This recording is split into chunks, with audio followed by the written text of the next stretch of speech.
नमस्कार. तर आम्ही शेतात आलो होतो, म्हणजेच मळ्यात आलो होतो कांदे घ्यायला. तर इथे बघा, हे कार्टून माझ्या कडेवरच असते का, तर खाली ठेवलं तर माती वगैरे खाते, खालचं काही पण तोंडात घालते, त्यामुळे त्याला असं कडेवरच घेऊन फिरावं लागते. तर इथे पुढे तुम्हाला कळेलच आम्ही शेतात येऊन काय केलं काय नाही ते. तर आपला छोटासा व्हिडिओ आहे, तर शेवटपर्यंत बघा, खूप छान वाटेल तुम्हाला सुद्धा शेतात आल्याचा फील येईल.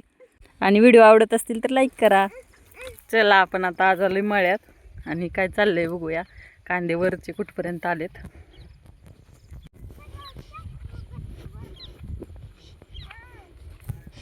भरलंय का? कुठं आहे? इथं लावली वाटतं गाडी. गाडी वरच आहे का आपला? चला बघून येऊ. त्याला सापलाच नव्हता. एक ये. नको अगोदर बघून येऊ की काटा ते भरलेला नाही म्हणत होता अर्जुन. बघू तर अगोदर नाही तर मी भरून ठेवते, तुम्ही येऊन घेऊन नाही तर गाडी. एक गेलंय ट्रॅक्टर अगोदर, आता ही दुसरा आहे. खालचा 100 कट्टा विकला आधी. आता हे किती भरलाय काय माहित. इथं बघा किती भाजीपाला आहे. पालकाचं केवढा झालं एकच. कोथिंबीर, पालक, लसूण, शेपू आणि इकडे कांदे होते सगळे. आणि ती पलीकडचे आहेत ते गाजर होते. आदू कुठे आलंय? दू इकडे बघ पिल्या. पिलू तू काय करतोस?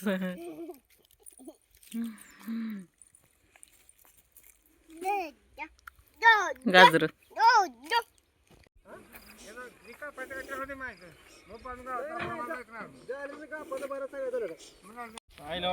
आय झालं का?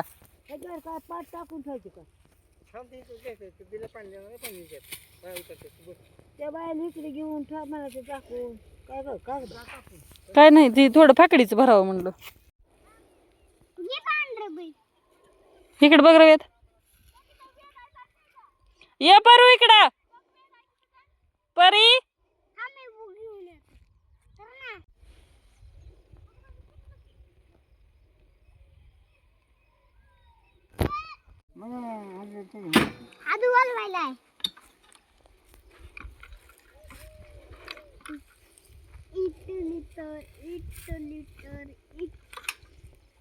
तर इथे बघा, इथे चिंचेला किती चिंचा लागल्यात. आणि म्हणजे जुनी माणसं आमच्या इकडचे असे म्हणतात की ज्या वर्षी चिंचा जास्त असतात तेव्हा ज्वारीला चांगला उतार पडतो किंवा ज्वारी चांगली येते.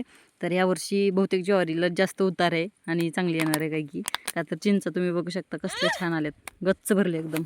पानं कमी तेवढ्या चिंचा जास्त दिसतात. आणि हे आता कांद्याचं रान रिकामं झालं. हे बाजूचे आहेत ते चुलतेचे आहेत.